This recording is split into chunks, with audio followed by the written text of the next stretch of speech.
Welcome to Equipped in Grace, where we talk about following Jesus in the chaos of real life. I'm Vinny Pizarski, and if you've ever wondered how to bring your Sunday faith into your Monday meetings, your parenting, your relationships, or just your everyday mess, this podcast is for you. So let's get outside of the church pew and get equipped for discipleship in the wild world in which we live. Speaking of that wild world, life can be pretty noisy.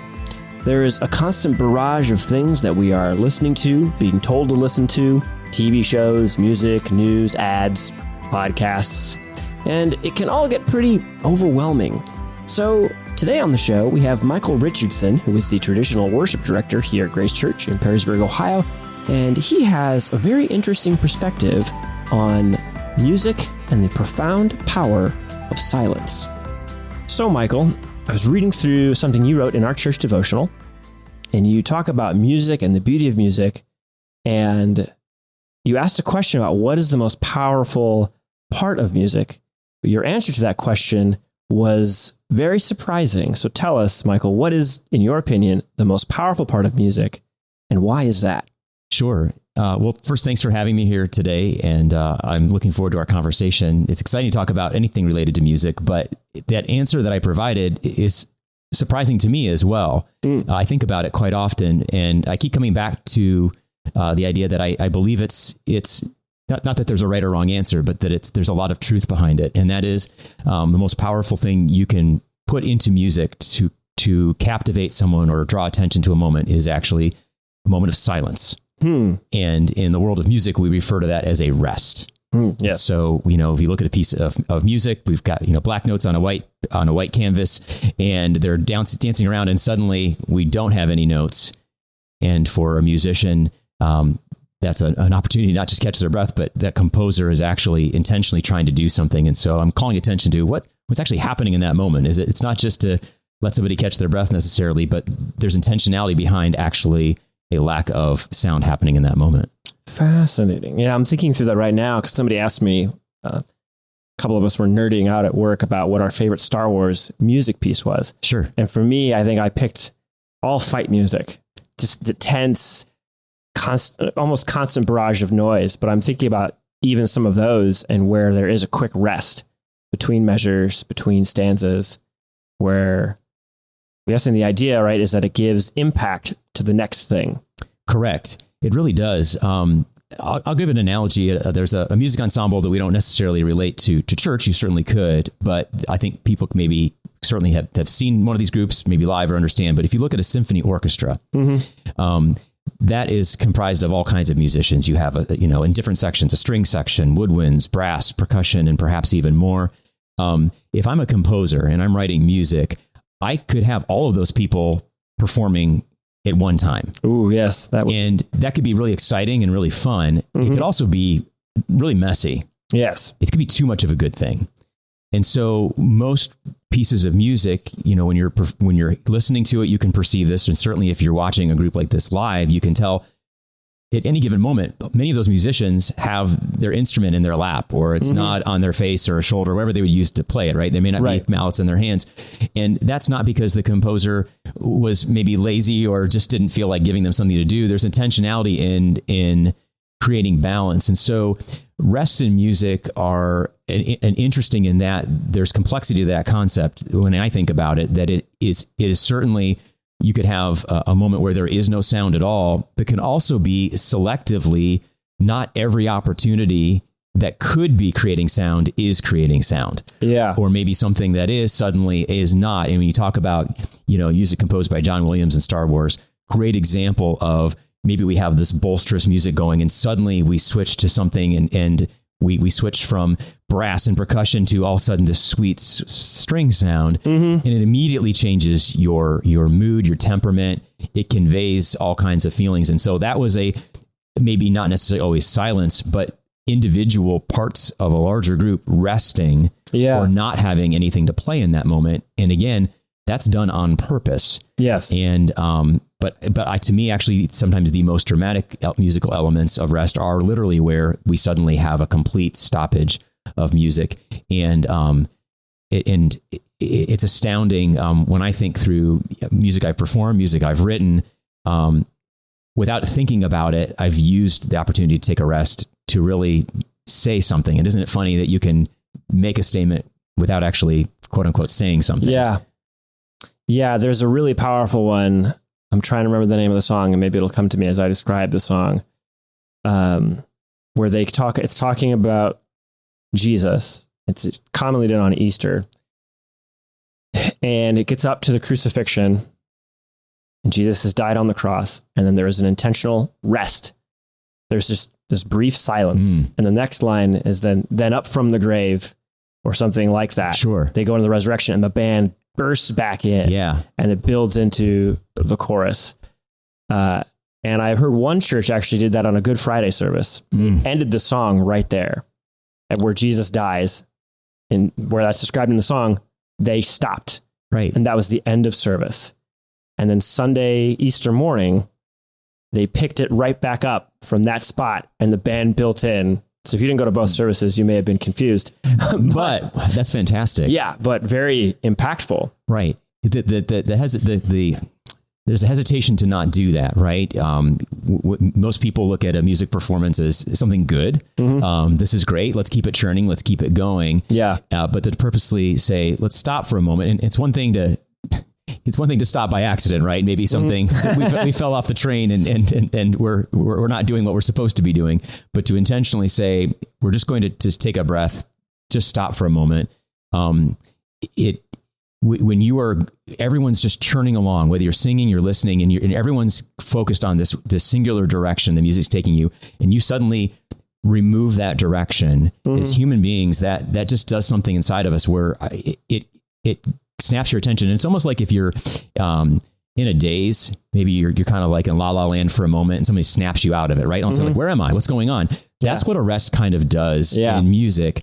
And again, as musicians, we love to have those things going, but it's important to understand how powerful it is. And it was really, and I said earlier that the answer to that question sort of surprised me, because this is something that somebody shared with me many, many years ago, talking about, music and the power of it, and particularly components of composing music, which is something many, many years ago I started getting into. And they said, Michael, all the notes you can throw on a page are wonderful, but it's the ones you chose to not put on that page that will leave the most lasting impression, and sort of that intentionality, that selectiveness, the idea that less is more. Yeah. That's all sort of building towards. Yeah. So there's a couple of interesting things I think we've touched on here. There's times for complete silence. And I love that you mentioned like what John Williams will do in a lot of his compositions, because he's definitely tends to be on the more full and boisterous side with his arrangements. Sure. But there are times when the whole orchestra is not playing at the same time. So there can be a complete rest, or there can be intentional like rest where we're differentiating the activity that's happening in the song. Yes. Not basically in music, we would call it ear fatigue. Absolutely. There's an album by a band that I really like, but they did a live show, and I hate the live show album, because about 20 to 30 minutes in, you realize that they're just going to keep on, like, the tempo, the amount of guitar solos, the amount of noise is the same. And after about 20 minutes of it, you're just like, I can't take anymore. Absolutely. There's no dynamic change. There's no shift. And I feel like that's probably something that, as you mentioned in your devotional, actually relates to life in a lot of ways. So if you would start connecting those dots, this idea of rest in music and rest, taking rests or different activities in life. Yes. Yeah. There are some really powerful connections there. I'm guilty of anybody as trying to compose my own life with everything going at once. Okay. If I were scoring my own life, it would be, let's have every instrument. Oh, we have all the violins playing. They should be holding 3 bows. Let's just, let's just make this ridiculous as possible. Why are we just hitting the timpani? Let's jump on them. Right. In all seriousness, sometimes we can allow so many things to be going on in our lives that are good things, truly. Right. Just like I could listen to all these potentially professional musicians who are exceptional at what they do, and they can all be playing together, and it sounds beautiful and sounds wonderful. But do I need all of that to accomplish what the end goal is? Yeah. And if the answer to that question for a piece of music is no, all of that going on actually detracts. Well, I think about that in life again. Just because I could do everything. I could score myself to be doing 15 activities at once and going all these different directions. Do I really need to?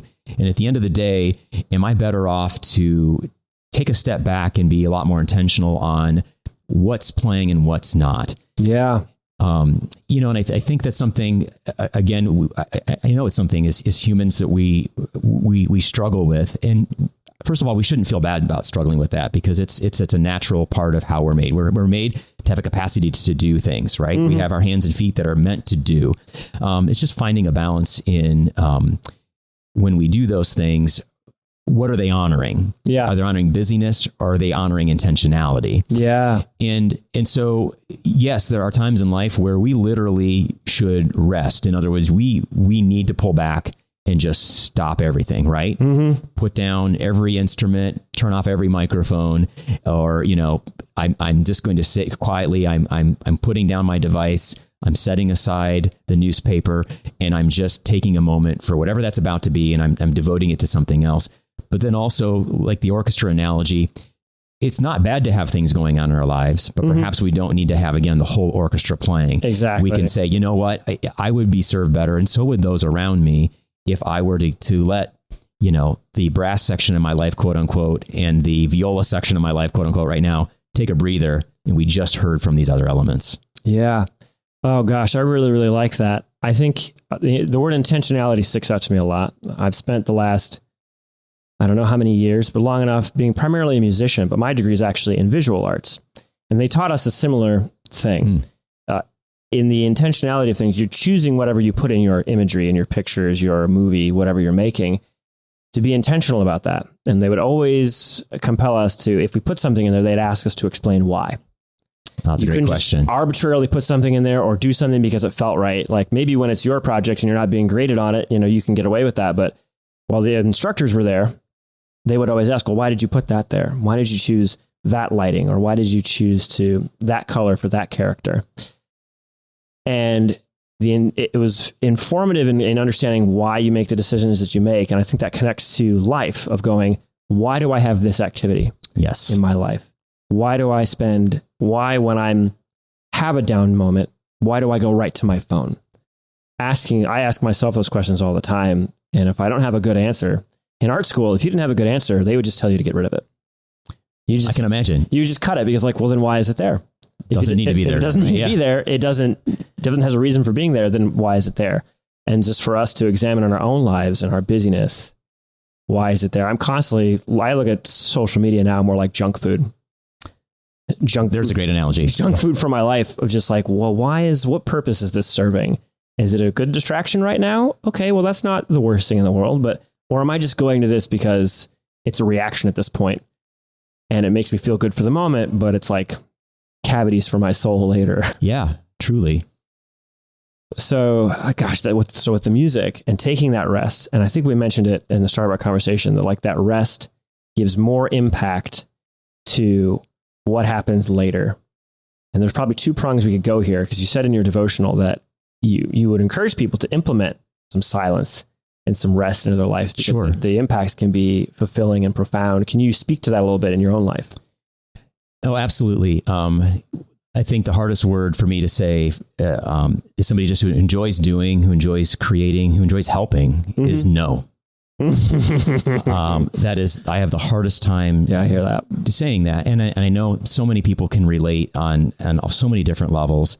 And for a lot of reasons, we can feel like we've let someone down, ourselves down. Perhaps we feel like we're letting God down. Like I feel like, he gave me a gift, an ability. He gave me time. He gave me this. He gave me that.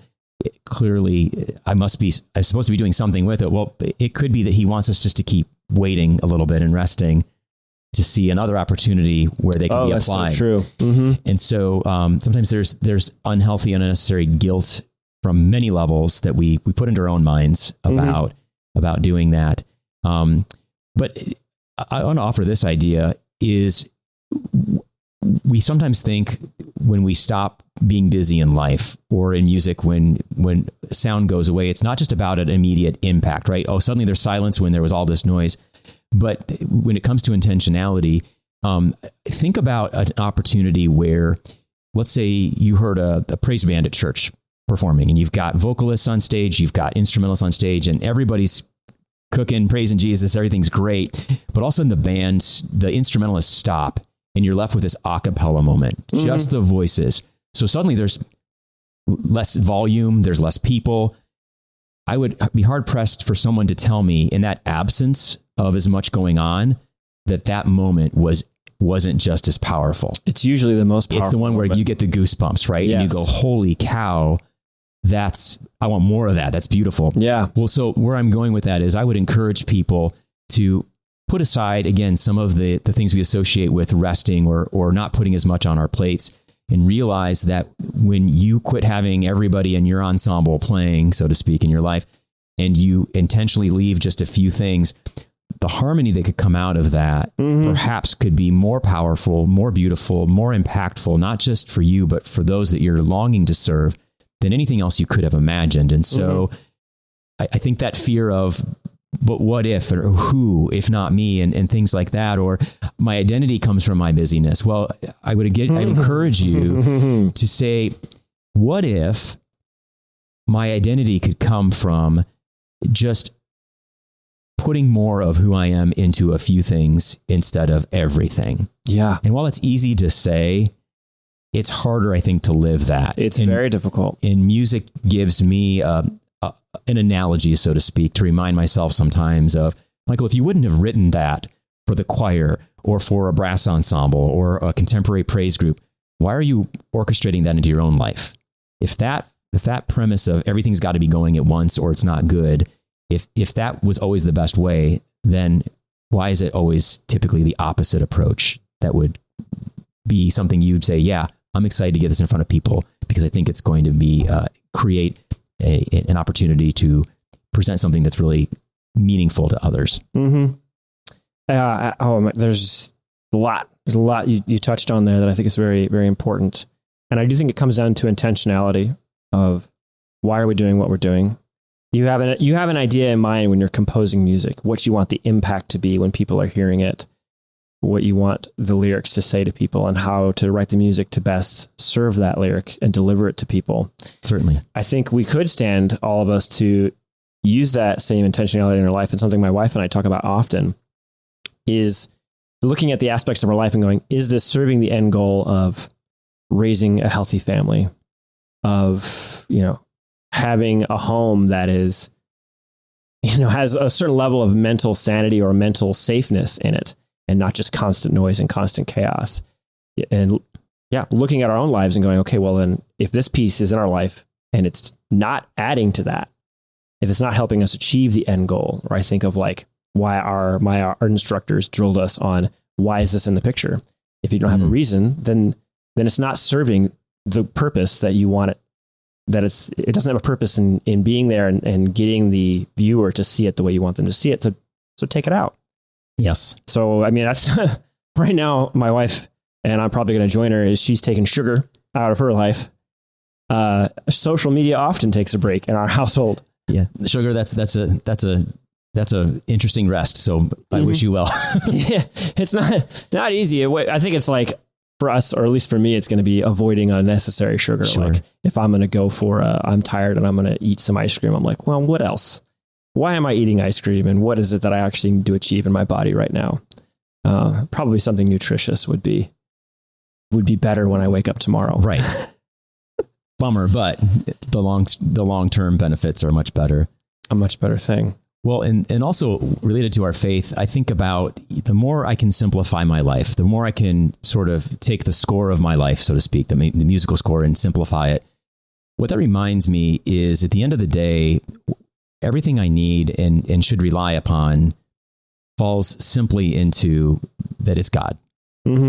I try to make it complicated. I try to fill in pieces where God could say, hey, all I need is this little melody, and you're adding in, we've got 15 guitars over here and 100 tubas and things like, Michael, just stay here, and I need that reminder, particularly the older I get and the more opportunities that get sent my way. I'm not going to remember it correctly, but I think it's Psalm 62 verse 1. It says something like, truly my soul finds rest in God. And there's another translation of that I really like, actually, that says, for God alone my soul waits in silence. And there's a lot there to unpack, but what I like about that, just sort of on a surface, is the idea of intentionality, of waiting, and that we don't have to fill every moment with something. If we really believe that God is enough, then let that, again, be the melody, and find comfort even if we feel like that melody is maybe resting for a moment. That God is always, he even when we don't hear him, so to speak, he's always working. He's always moving things forward for the good, for our good. And even though the mystery of that and his love is more complicated than we could ever understand, the general idea is simple, and that we just need to trust in his love. And so, again, I can cook up all kinds of things happening and churning and going on in my life. But at the end of the day, the more I can model my life after one where I find comfort, not discomfort, in taking a breath, peace, not, this unsettledness in scaling things back, the more I think I'm actually getting closer to what God needs me to do more than anything, which is just rest in him, as that psalm says. And so at the end of the day, that's where that parallel in music and my life really come together. Is again, I don't think God clearly wants us to be able to do, he made us capable to do a lot of things, and there's nothing wrong with that. But if we can't simultaneously view the value in the simplicity of just being with him, then I think we don't truly value the opportunities when he calls us to a season or a moment of being busy. That's so true. And I keep thinking of something we said earlier, and I don't know if I ever finished the thought of the moments of rest give the moments of activity more impact. Absolutely.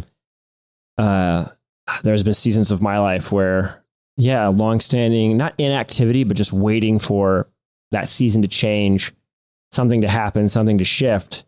But if it wasn't for that season,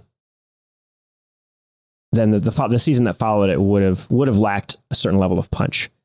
If I hadn't have trusted God to just, when he said no or not yet, or just wait, just rest. And there's certainly truth I want to hit on that you mentioned. Our identity can get wrapped up in the doing. Most definitely. And then we become human doings and not human beings. Jesus said, my yoke is easy, my burden is light. And I think that's the idea, is Jesus is calling us to walk with him, to work with him. But even Jesus, I was reading this morning, led his disciples. They were so busy serving people, helping people, that it said they didn't even have time to eat. And so Jesus said, come away, let's rest for a while. Because what happens is then we, as you said, we identify with doing. And then if we're not doing something, then the moment of rest is unsteady because we feel like we have no value now because we're not doing. Absolutely. It's that, again, we're all as guilty of it as anybody, but we see it in scripture when Jesus comes and sort of rebukes, the religious leaders of the time who got caught up in what? In laws, and statutes and all of these rigid approaches to humanity, and forgot about love. And so again, I'm not suggesting that somebody right now listening to this who's going 1,000 miles per hour in a bunch of different directions, that they aren't capable of or experiencing or sharing love. Not at all. But just, again, if we truly want to come back to the essence of who are we, how are we made, and what do we really need to find fulfillment, it's not always in all the sound that can reverberate, but just that moment where we stop, or we at least filter out a few things and say, in this simplicity, Lord, I think I can hear you a little bit better. Yeah. And maybe what would you say? Yeah. So I heard a pastor once say that his church was doing this, weeding things out.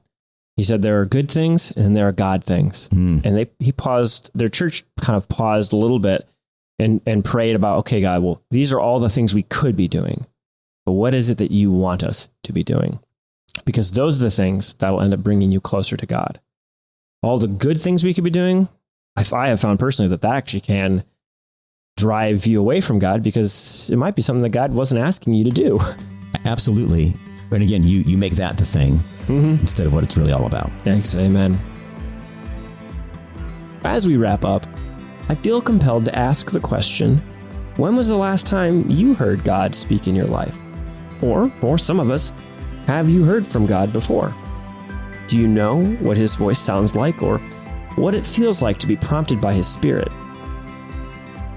If when composing a symphony, you want to hear more from a specific instrument, you have to clear space in your composition for it to be heard. Likewise, if we want to hear more from God, we have to give him the mic once in a while. We need to be as intentional as a composer would be and clear space in our lives for us to talk with him and for him to speak. If we only give him 5 minutes at the end of our day or a prayer before a meal, then that's not going to be much of a conversation, is it? However, if we begin to honor him with our day and pray and praise and talk to God regularly, I think we'll be amazed at all the places he shows up in our lives. So with that, let's end today's episode of Equipped in Grace and go clear some space in our lives for God to speak. Before we go, I would like to extend a special thank you to Michael Richardson for joining us on today's conversation, and we hope that it has been a blessing to you and your walk with Jesus, and look forward to having you along for our next episode. New episodes of Equipped in Grace are posted each Wednesday at 8 a.m. Eastern Time, so be sure to follow this show on the podcast app of your choice to be notified of our latest content. Until next time, may the Lord bless you and keep you. Bye-bye.